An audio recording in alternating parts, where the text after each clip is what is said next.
Good morning. It's a beautiful morning here in Bristol. There's a crow. Where's that crow? See if I can do this backwards. There's a crow up in a pine tree up there. I think right over my bald spot. There's a crow up there saying good morning. We are getting ready to have our foundation poured tomorrow. Kind of a big day. That's a big milestone for us. I have a couple of things I need to finish up before that happens. I need to finish up the box over there in the background. That's where our shower is going to be, and the shower is going to be a zero threshold, zero step, zero entry, zero threshold shower. So the shower is going to be below floor level. They're pouring all of this concrete. It's all going to be flat. So I need to box that out so no concrete gets poured there. And then later, this winter and in the spring sometime, we'll actually, when we're ready, we'll rent a cement mixer and we'll put concrete in that box back there where the shower is going to be, but I'll be able to keep it, 2 inches lower than we need it to be so we can get the shower. Anyway, I need to finish that box so no concrete goes in there. Also over there is where all the radiant heat PEX ends up there. There's the manifold is just sort of sitting there. I need to get the PEX connected and get the air compressor plug over there, do a pressure test to make sure that the PEX is all good. Now, these are 4 continuous loops of PEX. There's no joints. There's nothing that could leak. So the pressure test is a little bit superfluous because nothing could have happened to the PEX. But nonetheless, if there is a problem, I want to find out now, today, before they start pouring the concrete. So those 2 things need to get done.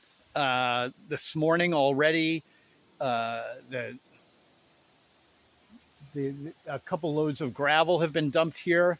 This is here and over in the corner and here because the cement trucks are going to be backing up here.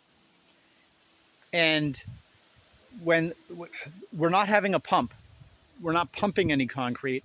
So the cement truck backs up here and then the concrete just flows out of the back of the truck.